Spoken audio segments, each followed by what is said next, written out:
Welcome back to another episode of Sips and Spirits. This is a podcast for those who love alcohol. This is a podcast for those who love spirits, both the alcoholic and spectral kinds. I am your host, Chelsea. And I'm her co-host, Eric.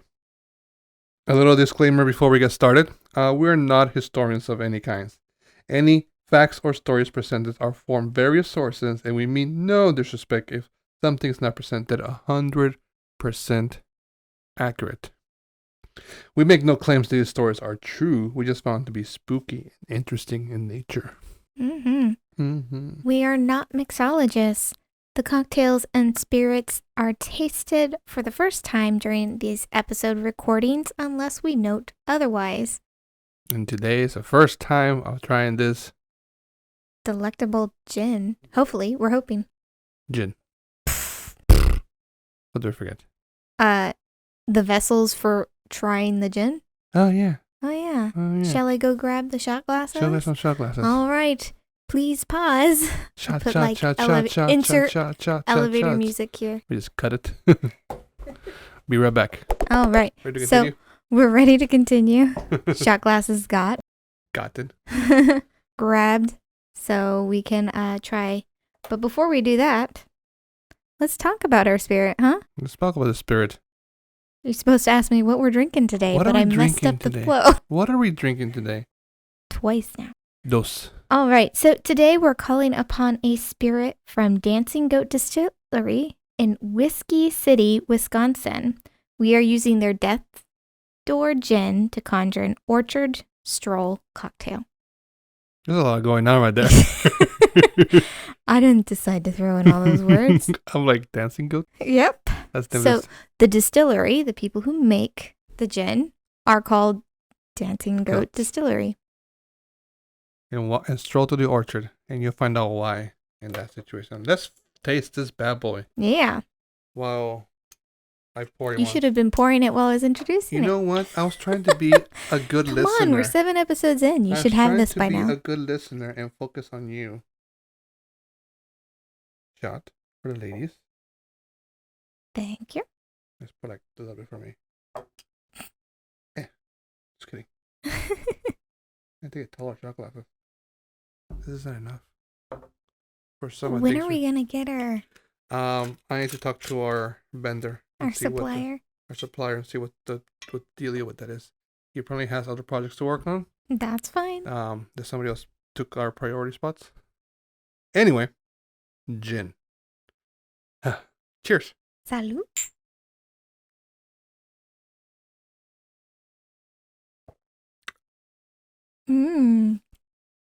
Oh, that's sharp. Yep. It is a London dry style gin. Okay. Isn't that kind of like what's the other non-spooky gin? This London Dry. Ooh, that's sharp on my tongue. Yeah, it's sharp. There's a lot of flavors. And when I go into the liquor facts, this flavor development will make a lot of sense. Woo! Not Bombay. It needs to be like chilled. I think so. You're there. Well, Bombay, yeah. I think that would be a good comparison. Mm-hmm. There is another one. What's the other one that's like very It's not Hendrix. common? I think about it. It's not Grey Goose, The but Saint. kind of along that vein. Grey Goose is vodka. Is it? Oh, yeah. My bad. So, but okay. Anyway, How about I get into the facts talk and then about we it. can talk about it, or we should try our cocktail. try a Yeah. cocktail. Let's Hope try this that's at least a stroll little- on the... So, this Orchard cocktail Stroll. was... Oh, that was nice sound. It was very Oh. easy to make. No shakers required. Yeah, no fancy tools. Just pour, and pour. If you have a container, you don't even need a jigger or anything. Just something that measures ounces. Yep. Minimal of 1 ounce. You can make this cocktail with just whatever you have around the house. Yeah. Well, the ingredients for it. With the tools.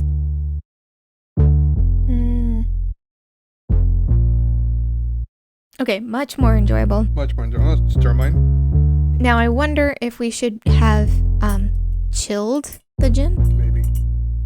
for drinking straight up. It's a little harsh at room temperature. But I'm happy with this cocktail. Oh, that's better. When this episode premieres, you will have wrapped up all your Thanksgiving celebrations. I was say this is like when I was looking at the recipe, Mm-hmm. I was like, this would be like a great fall. Right. Well, so technically we're still in fall. This episode comes out on December 3rd, but winter doesn't start till December 20th. 20th, 21st. 20 or 21st. It switches around. Okay. But so That's delightful. if you have any like leftover cider from your Thanksgiving celebrations, Mhm. especially because Thanksgiving happened later this year. Happens the same time. No, I mean in the month. Oh, okay. On the date. I know it happens every fourth Thursday. When I say it happens later, I'm referring to the dates on the calendar. In case you wonder why her tone is like that, because we always have this conversation. We have very different ways of describing time. You just got me on edge tonight. Oh my goodness. I'm gonna make it past this episode. I guess I'm standing at death's door. Anyway, All right. what can you tell me about this? So this gin is called Death's Door, and it is named from a water strait between Washington Island and Door Country Peninsula in Wisconsin, which links Lake Michigan and Green Bay. Washington Island? Okay. Washington Island in Wisconsin. Mm-hmm. Do we Yeah, have- the Washington part threw me off, but then it's like Wisconsin. So near Lake Michigan. I don't know enough about American geography. How many Washington places are there? That's a popular name. Think about it. It's I one mean, of our founding fathers. So people like to throw those names around a lot. So it depends where you're from. Mhm. And when you say I'm from, I go to Washington, it can be state, DC, now island. That's cool. Mm-hmm. You got me mid-sip. Yep. Sorry. No worries. I didn't write anything down for our tasty notes. But let's just move on to the liquors. I can come back to that later. Mm-hmm. All right. So they boast a simple blend of juniper berries, coriander, and fennel as their blend for making their gin, which they say that all their juniper, it's already hitting me. Yeah. All their juniper berries are grown on Washington Island.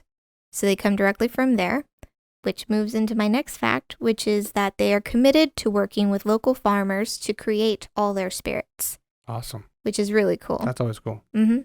And we're finding more and more as we go on this journey, spirit distilleries or companies where they're really trying to make sure that wherever they're making their spirits, or at least where they're getting their materials, it's coming from local places and they're supporting those industries, Mm-hmm.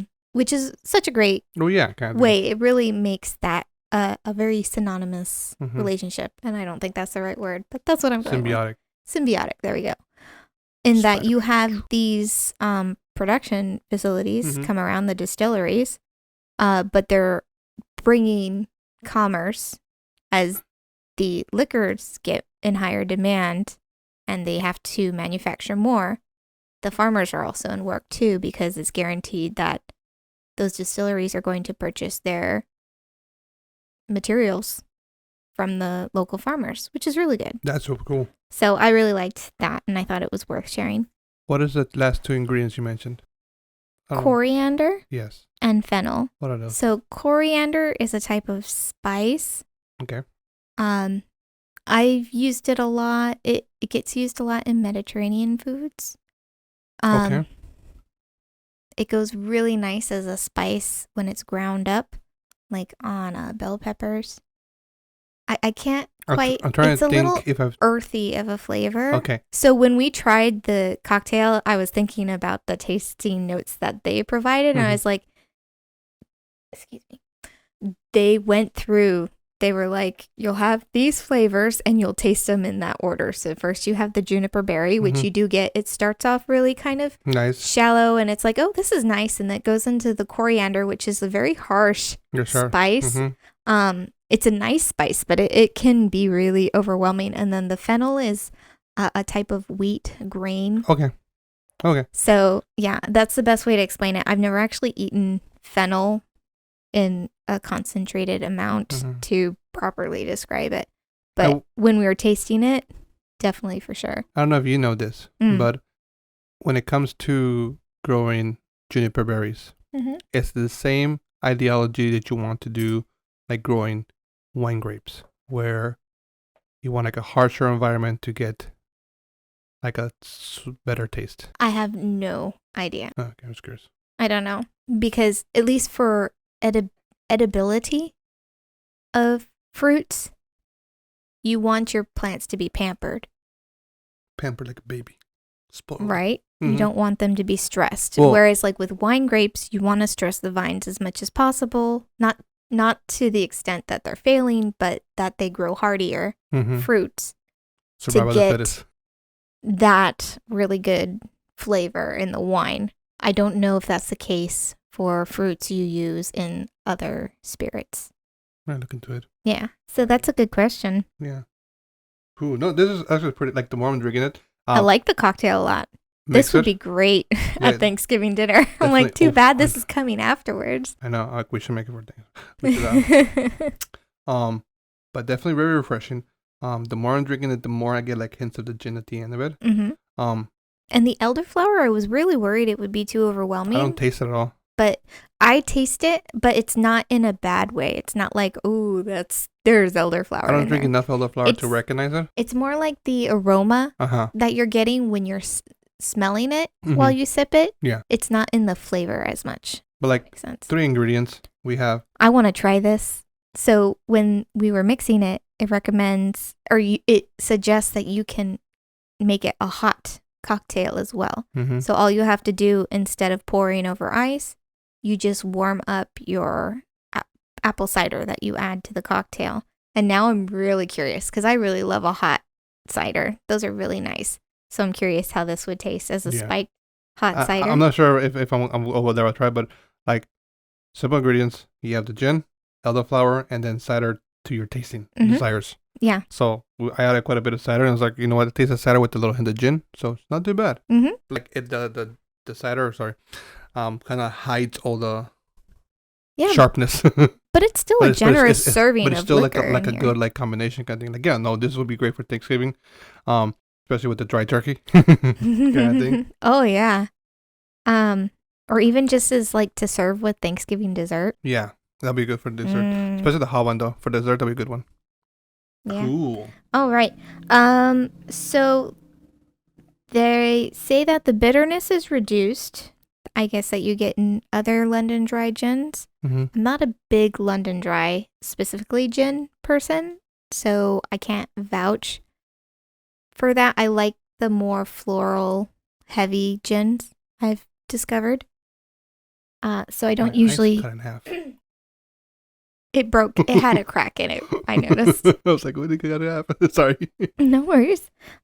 So they say that the bitterness is reduced due to a vapor extraction process and the base liquor of vodka. So they add the blend to vodka to create their gin. I feel like I heard that before. Is it like how you make gin? Is it I'm not sure, but I feel like I've heard that before too. It's like gin, like vodka variant. Something like that. Okay. So, yeah. They say it can be enjoyed in a classic cocktail or on the rocks or as a dry martini. And dry martini means you mix it with ice and then just pour it out. Usually no vermouth. It's just the chilled gin. So yeah, I feel like we probably should have chilled this. Learning experience. But yeah, so we learned. So if you guys are going to try this straight up, chill it first. We're finding more and more cocktails that you just throw in the freezer. Right. So I guess we should buy a freezer for this. A liquor freezer? There's a liquor freezer. All right. So then my last little tidbit here is that there are 4 spirits total under the Death's Door label. So when you go to their website, they have 4 different kinds of spirits. So they have the gin, a white whiskey, a vodka, obviously because that's what they use for the base, and what they call a wondermint schnapps. Okay. Which And is they're a all- peppermint schnapps. Yeah. And they're all called Death Door? They're all under Death's Door except for the wondermint schnapps, which confused me. Why don't they just put that under the dancing goat? Mhm. I'm sure there's a reason for it. Because, I think one of the reasons why is because it comes from Washington Island, Okay. the recipe of the peppermint schnapps. They claim the wondermint schnapps is a original, what did they say? Artisanal craft peppermint schnapps that's been on Washington Islands from like the 1800s, I think. If I would have known, I would have looked more into like Washington Islands to see why they chose Death Door as a name. Well, it's all to do with the geography. There's this little water strait Mhm. or passageway that connects Green Bay to Lake Michigan. Okay. And that little passageway is called Death's Door. I Oh. did try to do a little bit of research There we go. on that, but I felt that I was deviating too much from the liquor itself. Okay. So I didn't share what I Well, learned. I didn't look into any of that, so. You're not supposed to. That's Yeah. my job. That's your job. Cool, groovy. No, that's interesting. Why jumping goats or dancing goats? And I didn't look into the distillery. I was just looking specifically for our bottle, trying to find all the little spooky facts I could. So let me clarify my question then. Is Death's Door a branch of jumping goats or dancing goats? Dancing goat. So it's like a branch of dancing goat. Yes. Like tarantula tequila is. I can't remember. I'd have to look at my notes to see what, but remember they were from another Mm-hmm. distillery, and same for Deadhead rum, Uh-huh. how they were made. The rums of Mexico Uh-huh. is the distillery, Right, and they make but Deadhead rum is the label. okay. So it's that kind of situation. Okay, cool. Mhm. Not bad. Yep. Awesome. Let's see what else they have for dancing goats. I'm curious about the white whiskey. Yeah, God it looks pretty. I bet we could find it. So this bottle is going to cost you about $20. Mhm. I think it was 23, I don't remember. or was it 20? I don't think it was funny. $19.99. It's around $20. So not too bad, and I think this would mix really nice. Just even with this one cocktail, it made a really nice Yeah. No. drink. Now I'm very interested in the first one we want to try. Mm-hmm. It sounds like a Even lemonade. both of them. Yeah, even both of them might be good kind of thing. In that situation. Okay. All We right. keep clinking their glasses. Well, they're big. So we have wine goblet glasses Mm-hmm. here. I was looking for more bowl-like cocktail glass, but it just didn't arrive in time for our episode. Mm-hmm. And then the other glasses I had in mind are still in storage. Mm-hmm. So, and it would be too hard to get them out.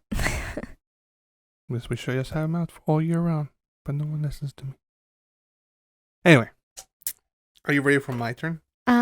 Actually, it's still my turn. Oh, it's still your turn? Yep. What One more thing. are you going to tell us? I gotta tell you guys where to find the recipe. Oh, yeah. Where'd you find this stuff? Which, as it's been for the last 6 episodes and now 7th episode, All the you can episodes. find this particular recipe directly from Death Door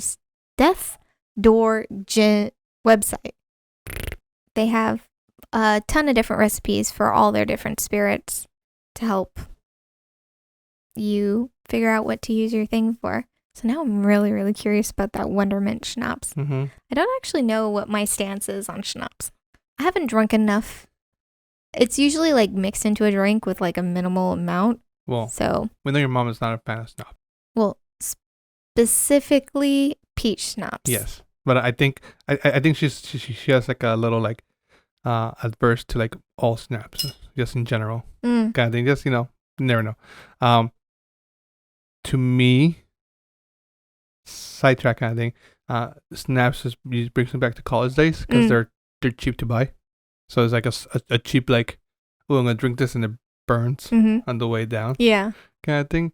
It's like just straight up it burns. But if you use this as a mixer, it's a lot better. Yeah. Well, I'm curious to delve into it from like the cocktail Mhm. aspect, like how handy or nifty, what kind of different flavor does schnapps bring And like to? if it's peppermint, like you say, like makes me think like Christmassy. Mm-hmm. And I'm like, it'd be really cool to make like a Krampus cocktail with that. Will you make a Wonderment Death's Door Mm-hmm. gin? Oh yeah, and I did just want to like point out I am wearing, because you know how we had our giveaway of the cocktail critters. Mm-hmm. I am wearing it's their Dak the Reaper. Daiquiri Reaper. So he goes with a daiquiri, which I almost decided to go. They do have a recipe, but it was a grapefruit, and I'm not a big grapefruit person, so. Oh man. Speaking of grapefruit, But now a side note. yeah, so I just kind of wanted to show off with cocktail critters. Like they do have, if you're looking for other spooky themed pins, They have this so one's much so fun cute. pins. They're so cute. So, and if you guys like them, here's just a little other shout out to like use our affiliate link. It gives us back a little something, and on our website we do have the Critters 15 discount code. So Fancy shipping. yeah. Kind of thing. But yeah, back to grapefruit. There's a soda that I used to always drink in Mexico. Squirt. It's a grapefruit soda. Mhm. And I always had it as with a breakfast that we used to have for birria. And so whenever I see it, that's my first thought. Is like connection to like I can only have this with birria. Mhm. So Wait, grapefruit with soda. beauty? The grapefruit soda, the Huh. squirt with birria, because we always had it. That's the one soda they had. And like to me, like the flavors are like nostalgic. Also, like parts of the flavors don't mix well, Mhm. but I gotta try them again. So we gotta go to the taqueria that has birria tacos, and Yeah. then get some grapefruit soda and see if I taste as good as I remembered. I can see how that would actually go really well together. You know, we just recently had this conversation how I was like, yeah, I don't really like squirt. No, And I didn't even realize that it's a grapefruit I soda. didn't know. I thought it was like a Sprite derivative. Yeah, that's thing, what I for thought. like the longest time, and then as it became an adult, so like 20 years after like trying it as a kid, I'm like, oh, this is You not finally lemon. took the time to read the bottle. I started reading. I learned how to read at 25, guys. But anyway, but yeah, that's a little side grapefruit story. Okay, so that wraps up the liquor portion. Shall we move this bottle off the table and get down with the spooky? I love the bottle on that. It's so unique. It's what's the word? I like the shape of the bottle. Uh-huh. The label itself is interesting because it has like a little map. Well, so it's depicting the Death Door. Yeah. Straight. And there's all those stuff into it. Hey, look at the ingredients there. Oh, I can't talk to the side. Don't do that. But yeah, no, it's definitely like when you first glance at it, like if you're just passing by it, it won't give you that whole like spooky aspect to it. Right. So it's not to actually read like, oh, Death Door. Ooh, Death Door. Yeah, the name definitely stood out to us. And the name's a good size on the label. So that's why we were like, ooh, Death's Door. Even if the label itself doesn't have something spooky The name itself. to it, the name really called out to us. You take like 3 or 4. Kim, finish your shot. No, it was too hard. You take 3 or 4 of these and you're gonna be a Death Door. Me? Or just a general you. man. Like that was a pretty strong gin. Wow, kind of thing. you're like almost done with your drink. It's delicious. I know. I'm trying to savor it because I'm like, it's so good. I'm so going to drink good. it too fast. Which is clearly what you're doing. Drinking it too fast, but let me take another sip before I do my Would You Rather. Ooh. So I'm gonna give credit to somebody I follow on Instagram. I'm gonna name him later on the show notes. Okay. I don't remember what their actual handle is. Oh, okay. She's a fitness model, and her stories are like either related to her videos. And I saw this question in one of her stories on Instagram, and I was like, that's a great Would You Rather. So I'm gonna tag her in my thing later when you guys see this post. Mm-hmm. Would you rather? Okay, you have to do one of these. Of course, that's a important thing. Would you rather go into a haunted attic or a haunted basement? Oh.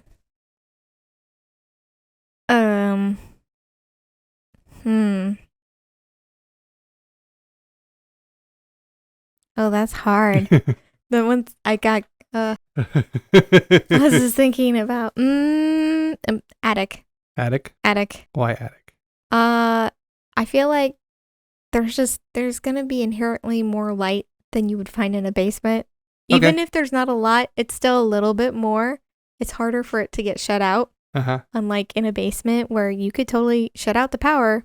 You're underground. It can be underground. There's no light. There can be no windows. Yeah. I know some basements do have like the little floor windows. Doesn't mean the basement I'm getting put into does. Whereas an attic, there's still a chance that there's windows up there. Okay. So in the image of like the stairs, so you see like the staircase to go up and it's dark, or the staircase to go down to it's dark. Still go attic? I'd rather go up. You know, when I was thinking of this question, and I'm having like all these different horror movies flash through my mind of both like perspectives, and it's stressing me out a little bit. I'm not gonna lie. I'm sure people can see it on YouTube. Yeah, I'm getting all nervous because it's just like it flashed like all the different like hundreds of scenes of just that like pan up or the pan down. Yeah, I'd rather.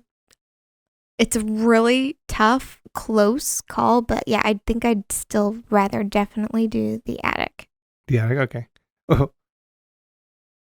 Speaking of hold on. Speaking of movies that came into mind when I was asking this question, I forget what it's called, but do you remember that movie where the spider movie where they brought the egg back? Mm-hmm. So that made me think of the attic, and arachnophobia made me think of the basement. When I was reading this, but when I was first thinking about this question, I started thinking, what haunts an attic and what haunts a basement? Itsy Bitsy is the other spider movie. Okay, Itsy Bitsy. Mm-hmm. When I was thinking what haunts the attic, is like you think of like dolls or like mirrors or like dressed mannequins hobos, covered in sheets. Like squatters up there kind of thing, or like haunted. I hate that. Or like a music box or kind of like thing, Mm-hmm. kind of thing. And then when you think of a basement, you think of like demon rituals, like murder. I feel like so attic is like, you kind of store all the forgotten treasures. Yeah. But the basement's where you dump all the broken stuff. Or the broken stuff. So it's already like you're putting an Where you hide additional your secrets. negative Yeah. aspect to it. Like you can still hide stuff in the attic. I'm not saying that's Mhm. not a possibility because Sinister is a great example of the terrible finds in the attic. Yeah. Right? But it's more like you put it up in the attic because you want to protect it, Mm-hmm.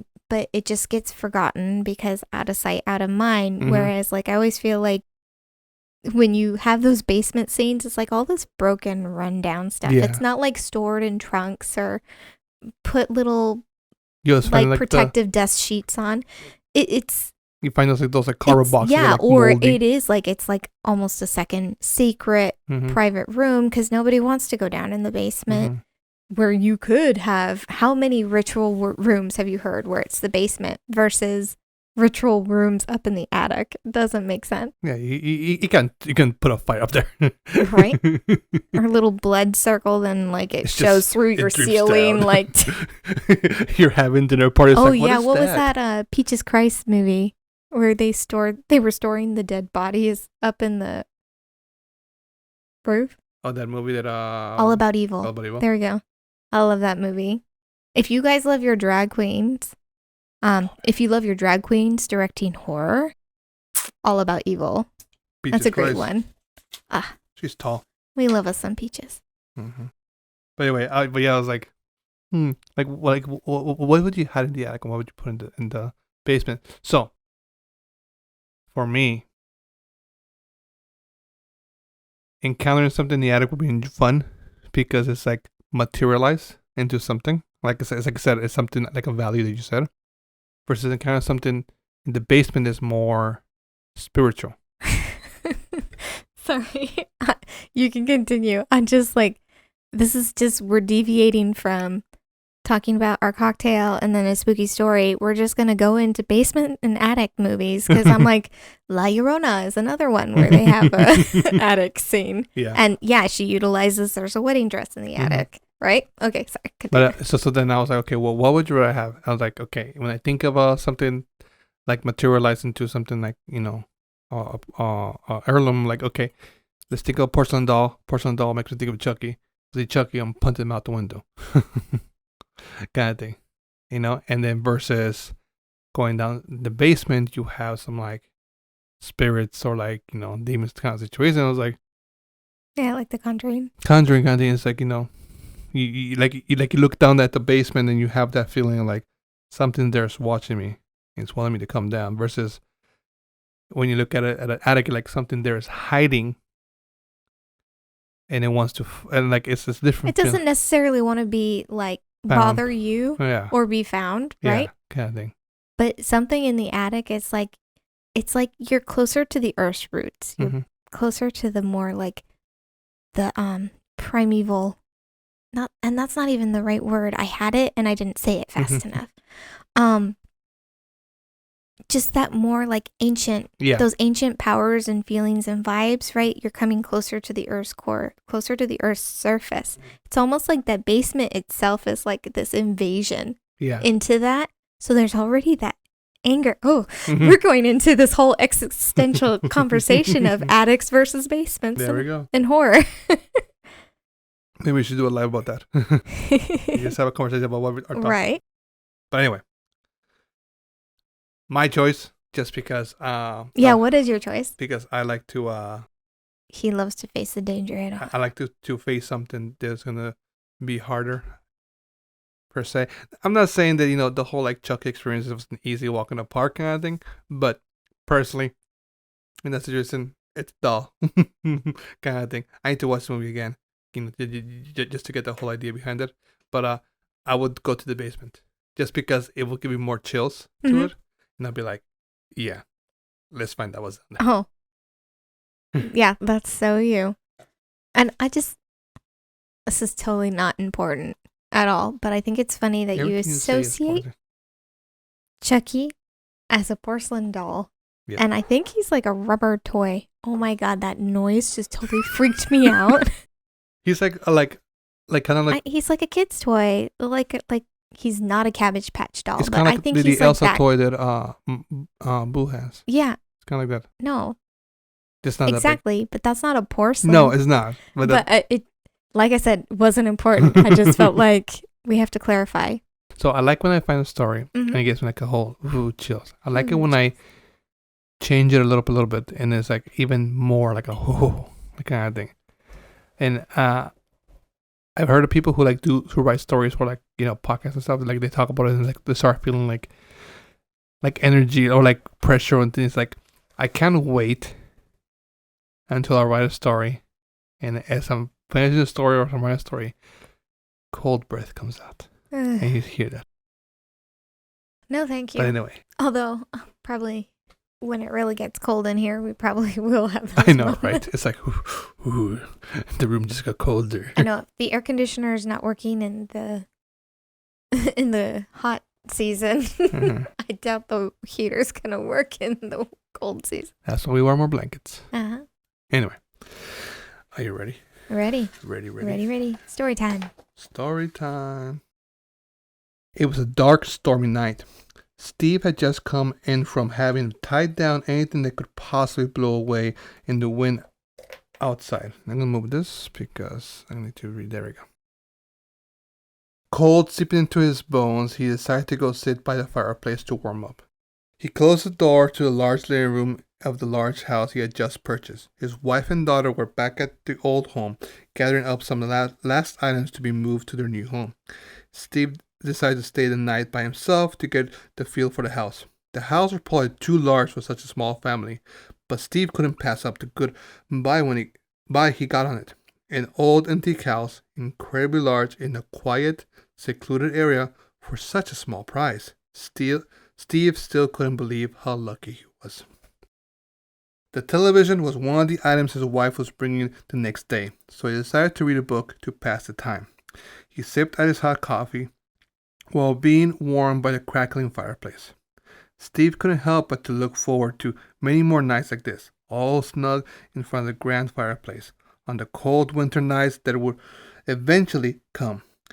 He had just started to get into his book when he heard a tapping noise from the upper floors. Steve brushed it off quickly. Old house like this always makes sounds like that in the movies, even though I'm sure it had enough time to settle. He had a chuckle over his corny joke.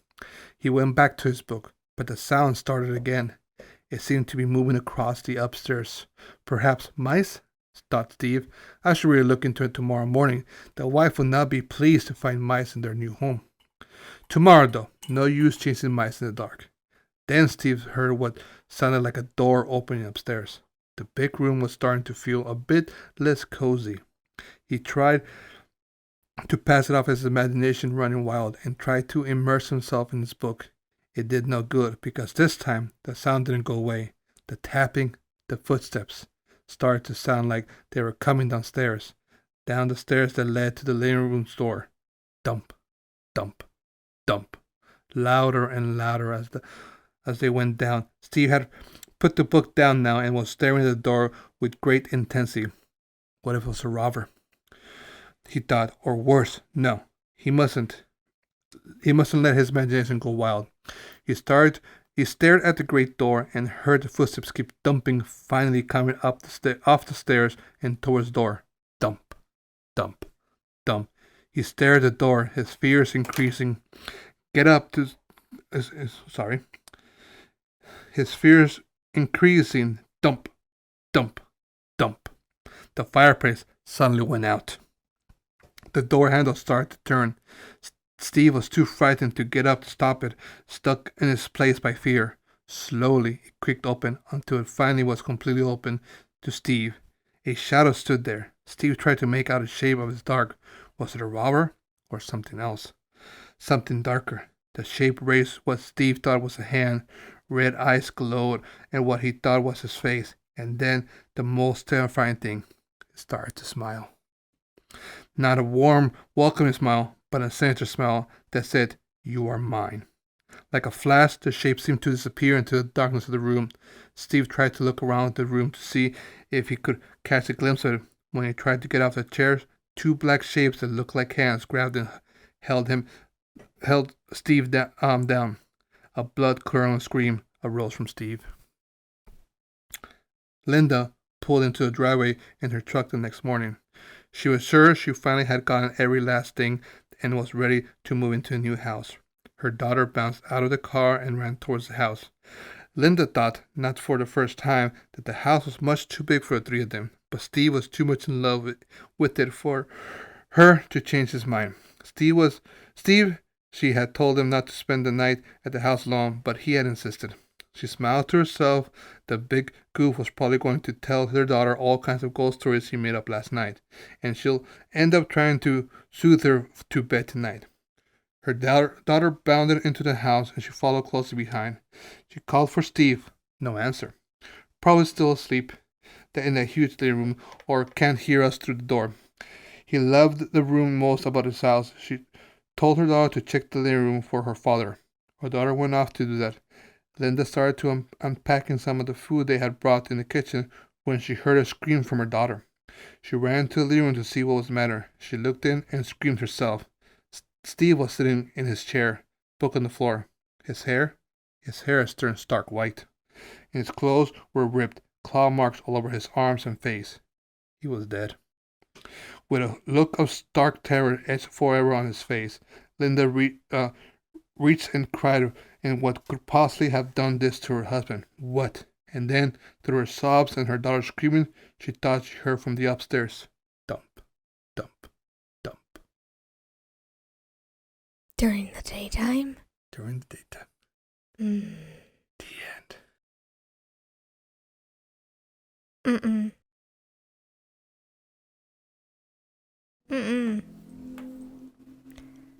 Well, you don't get to pick the house. It's such a goodbye, though. I don't care. It's goodbye. It's quaint. Nope. It's quiet. I never understand that in movies. You see all the time where one spouse, or the other is like, oh, look at this amazing house I bought. It's Like, we've never gone to see it before. I'm going to show up a day early, or we're all going to just show up randomly. I thought it was a great buy, but hey, I didn't explore the whole house. I feel like 2 years ago, was it on Instagram or something? Someone was sharing like in their stories or like on their feed as a carousel of like different pictures of them doing a house tour, and like the real estate agent is walking them through, and the guy is like talking about how his girlfriend's like totally in love with this place, and he's asking all these questions like, what's that locked door go to? Why is that sealed up? What's with this? What's with that? And he's like, you can't tell me this house isn't haunted or cursed or was used by a cult at some point. It's like when you go to like those kid bedrooms and they have like the little door at the corner. Yeah, right? And it's like this weird mystery door goes to nothing. Yeah, it's like, what is that there? Kind of thing. Yeah. We had this conversation before about like, what if I one day just show up and go, hey, I bought us a new house. No, I would not. One, I would not be happy because we have very different expectations in a house. Yes. And I feel we have to come to a middle ground, and you can't do that without my input. I think so. It's like, You can only fake my voice in your head so far in a conversation. But yeah, no, I definitely like in the story, the whole like the noises you start hearing, like the whole thump, thump, thump kind of thing. And one night, so I was like, I like how it like starts to, it's like, oh, it's really dismissible as like, oh, just the house settling. Yeah. I mean, rats in the attic. Again, and then it changes from just like random thumps or questionable like noises. Creaking Yeah. to like, no, those are definitely footsteps. Coming down that was the door opening. I mean, I would have gotten up and turned on all the lights when I heard the door. And then, yeah. Kind of thing. But it's like in and I like that. Or like if I'm by myself, that's another thing. If I'm by myself in a new place, I hear the door open. I'm like, okay, I'm sleeping in the car tonight. Later. Peace. But then you see into the window, there's somebody standing there. Oh, fudgeroni. Seriously? Seriously. We just went like, oh no. Oh no. It's Peter Lorre. It's okay. Okay. I don't know Peter Lorre. I just watched. You'll find out. Got it. You know who he is. Yeah. If I looked at him, I'm like, okay, that's Peter Lorre. Cool. I know who he is. He's the short guy. I always think about when like, so you have the whole idea of like somebody being murdered in a house and then their spirits being there, kind of thing, and then you have the house like in Poltergeist where there's like being over in the burial grounds. Ancient burial grounds. Ancient burial grounds. You have their kind of thing, and then brand new house, by the way. And then you have houses where like people like used to do like rituals and that. Different kinds of energies. Different kind of energies. Like you never know, kind of thing. Yeah. On the theme, I am totally derailing this episode. I'm so sorry. I was just like, you brought up Poltergeist. I think it's funny they call it Poltergeist because it's not actually a poltergeist. Poltergeist is funny in that it's like a improperly named but appropriately named because it literally means knocking ghost. Poltergeist, right? Poltergeist.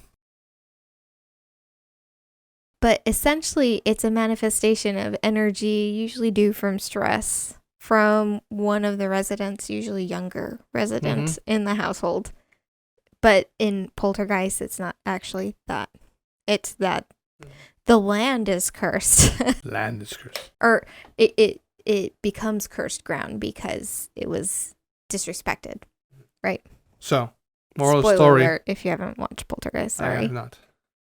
All I know is the ancient burial grounds on the TV. Yeah, well, I mean, everyone spoils that, but that's the spoiler, is that. So, you move the graves. Moral of the story, when you buy a house, make sure you and your spouse are like cool with the house and there's no creepy stuff about it. Yeah, like, guys, or anyone, breadwinners of the family, don't like randomly show up to your significant other one day, be like, hey, look, I bought a house. They're not going to be thrilled about it. How many movies? They might like pretend to be, but they're not really. Yeah, kind of thing. I wonder Unless they've specifically told you, like, one day I want you to surprise me with a house. Okay. That's different. That's acceptable. I have to throw that in there. Okay. Sorry, because there's some people who do want that kind of a surprise. If I'm not one of those. an old house, Mm-hmm. a fixer-upper, Yep. if you tear it down, Mm-hmm. is the entity still there? Is it attached to the house or the land? Depends. Yeah. Depends on the entity. Uh-huh. I have heard that you should still kind of cleanse the grounds no matter what. Yeah. Okay. What was it? Oh, yeah, we were watching Supernatural the other day, and they, like, tricked a ghost to drive onto sacred grounds because a church used to be there. So the power was still there, even Ghost though truck. the building wasn't there anymore. Yeah, the ghost truck episode. Ghost truck. That's an interesting idea about the ghost truck, but anyway. That's neither here nor there. There. But, yeah, that. So, if it can hold true for one aspect, it should hold true for another. So, if you had a negative energy in a space, just removing the property isn't going to be enough. Mhm. I feel, again, that whole, like, seeping into the ground, Mhm. especially if that house had a basement. Just cleanse all the land. Just Cleanse it all. Just close the basement up. But then, so in that, I think, what about the stories to the entity or the spirit follows the family to different houses? But that's different because then it's attached to the bloodline, essentially. I feel those. It's the blood. The blood needs cleansing. This is a weird conversation. So weird. Anyway. But that's true. Think about it. No, well, right? Because what are you inheriting as you pass it on from generation to generation? But so like I feel like we've heard stories where like the family's cool and everything is, rainbows and sunshines, and they get to a house and things start going haywire, and then they moved from the house and it doesn't get any better. Was it the house or was it just the timing? I don't know. We don't know. Yeah. We don't know. Hard to say. What are the rules of the supernatural world? Who knows? There's Who no knows? science behind it. I always feel like that little cord is like my little hair whip. Hair whip. But anyway. Yeah. That was fun. Good story. You like it? Yeah. A fun conversation That was all the way through. all the way. Give you chills under your back. They just came back again. There we You got me with the basement and the attic question. There you go. And that kept rolling you down. And yeah. Even though we had an intermission. Yeah, regardless of the minor interruptions, Anyway, you still got me. you ready to close out our tab? Is it time to close the tab? Time to close See, the tab. this is the part I hate because it's like I'm having so much fun. So much but fun. It's closing time. It's closing time. We need a little bell. Ding ding. I don't know if people would like hearing No. that. You guys tell us. Do you want us to get the close the bar ding ding bell? Because we will do it. No. Yeah. We won't. We will. I'm not putting a bell in this wall. It's gonna look so ugly. What if someone sends us a cursed bell? You're like, you won't let me do that. You won't let me play with it. No, but You won't let me play with a Ouija board. no. You won't let me play with I our won't. Hellboy Ouija But I board. have never heard of a cursed bell because usually bells are used for purification. So if someone sends us a cursed bell, I will allow it. Now I gotta find you one. No, you don't get. No, it's story for a cursed bell. Oh, okay. Sounds good. So then we're adding bell to like the list of spooky stuff. Okay. So anyways. I am pretty sure the Warrens, is that the right name? Mm-hmm. Ed and Lorraine, yeah. I'm pretty sure From they have a Conjuring? cursed bell. Oh, wait. Yeah, I think they do actually in that Annabelle Comes Home? Was that it? I get them mixed up after. You can't. I know I can't anymore. Like they closed it down. It's like shut down completely, but that's because their son-in-law seems really shady. Anyways, we've derailed this episode enough.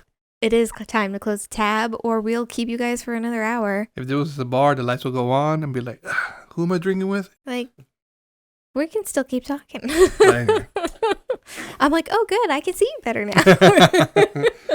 Thanks for sipping along with us. We want to keep the spirits flowing, so please be sure to show your support by reviewing and subscribing to our podcast. If you enjoy the show, be sure to share it with others. Yeah. You know? The more friends, the more spooky stories, the more better. the better kind of thing, great cocktails, funny little conversations between back and forth. Talk about house shopping. Yeah, and we have some fun stuff in store once we get through these first 10 episodes. And yeah, future episodes are going to be so much fun. Why do you say that so like... Oh, I'm sorry. No, they're going to be very enjoyable. It's daunting. It's daunting. No, we're excited. We got some stuff. Some stuff. Yep. All right. So you can find us if you want to keep the conversation going or want to keep the drinks pouring even though the episode's over. Find us on our website at sipsandspirits.com. I had a burp there. Sorry. Oh my gosh. I was like, do I turn away and then start over? So you can find us on our website. We have our podcast available on any podcast platform out there that would take us. So pick your favorite one and we are more than likely there. If not, find us somewhere else. Yep. If not, there's always YouTube where we upload a visual interaction that you guys get to see of our lovely faces. You can see my great beard. We also add an extra aspect on YouTube where you can see us mixing up the drinks, and when we forget to try the liquor during the episode, it's on up there as well. So we have extra little tidbits up on YouTube. Happened once, but like, I don't know, random stuff when we finally get to try our little ghost tequila. Anyway. So yeah, and if you're not comfortable on any of those places, you can also find us on Instagram, Twitter, YouTube, Facebook. Although I do imagine you're listening to us in one way or another if you're listening to this right now. But maybe you decide you want to change which podcast host you're listening to. I guess I don't really need to say that anymore, huh? I just talk about the social media. 7 episodes in, I'm still telling you, you can find us on every podcast platform. Find us everywhere. No, really? Hey, you know what? Maybe... Oh, well, if you're seeing us on YouTube and you didn't know, like, oh, wait, I can just listen to you on a podcast? Yeah, maybe they find awesome. us. Maybe that's the first episode is the first time they hear about us. That is true. That is true. I shouldn't discredit that. We'll see. Okay. But anyway, we hope to catch you around the bar next time. Cheers. Cheers.